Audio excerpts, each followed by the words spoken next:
Hello, friends. Well, love is in the air. The other day, I was shopping at the local department store and saw the Valentine's Day displays. And one of the large, heart-shaped boxes filled with chocolates just jumped right out at me. You know the one I'm thinking about, don't you? The one when we were all growing up and we were little, we gave to our mom and then to our first love. Remember this one? Well, I sure do. Well, friends, pour yourself that cup of coffee, settle in, because today we're talking about something that happened to me at the hardware store yesterday that brought that heart-shaped box of chocolates to mind. I was picking up some screws for a home project, and this young couple, couldn't have been more than maybe 18, were holding hands by the paint counter, completely lost in each other's eyes. The girl was showing him paint swatches for their future home, and he was nodding like she revealed the secrets of the universe. Sweet as could be. And I thought, boy, do I remember that feeling? That absolute certainty that this person was going to be your forever.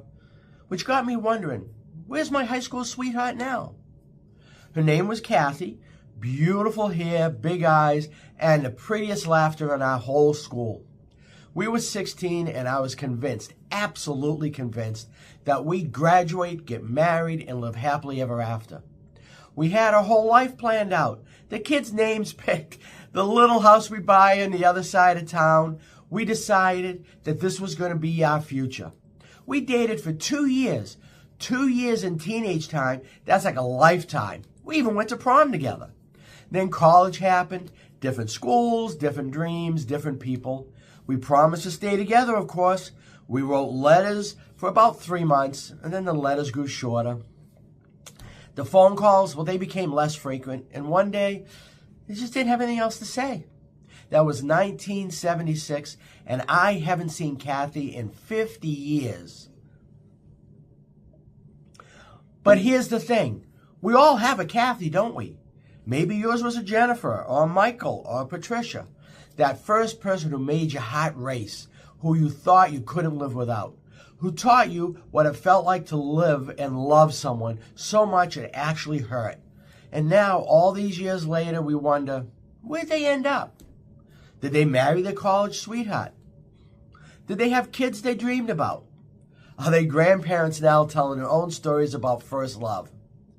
I bet some of you married your high school sweetheart. My buddy Steve did. He and his wife have been together almost 40 years, married right after graduation. Never looked back, he says. Others lost touch completely, like Kathy and I. Some probably had dramatic breakups, the kind where you swore you'd never speak again, and maybe you never did. Some might have reconnected at high school reunions, discovered they had nothing in common anymore except shared memories of being young and foolish, right? And let's be honest, some of us were probably grateful we didn't end up with our first love. I mean, can you imagine? 16-year-old me thought Kathy was perfect because she looked great. She laughed at all my terrible jokes. I don't know anything about compatibility then. Shared values are what makes a real marriage work. You know, thank God I learned that before I met my wife. These days it's different.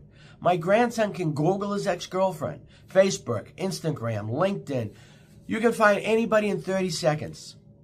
Sometimes I'm curious enough to ask, should I ask him to look up my old friends?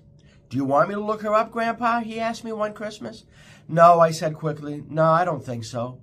But why not? Are you afraid of finding out that she had gotten old like the rest of us, or that she became wildly successful?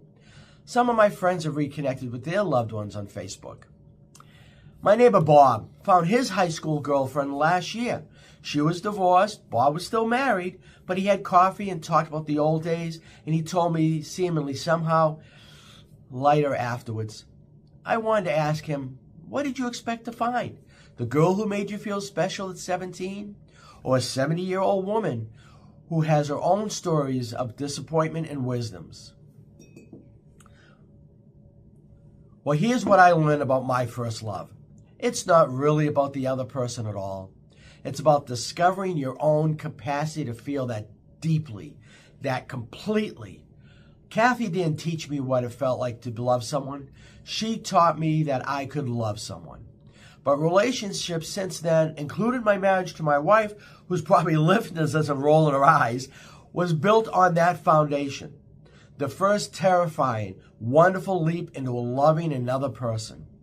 And maybe there's enough.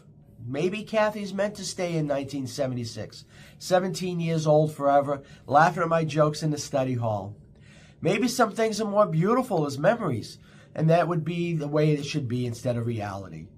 But let me tell you this. I hope she's happy. I hope she found the love I did and the kind that lasts. I hope someone makes her laugh the way she made me laugh. I hope her life has been full of good coffee, warm friendships, and people who appreciate her. So here's my question to you today. Do you wonder about your first love?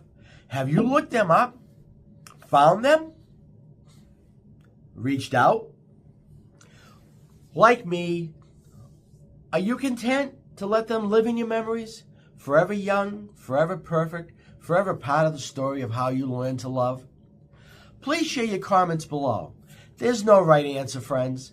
Just the sweet ache of remembering what it felt to love someone for the very first time. Until then, raise your coffee cup to your first love, whoever they are, whatever they're doing, may they be well and happy. And remember, the best love stories aren't always the ones that lasted. Sometimes they're the ones that taught us how to love at all. Oh, and that box of chocolates, they're for my forever love, my wife of 40 years. And yes, love has been in the air for my last 40 years. Happy Valentine's Day to my dear wife. Love you.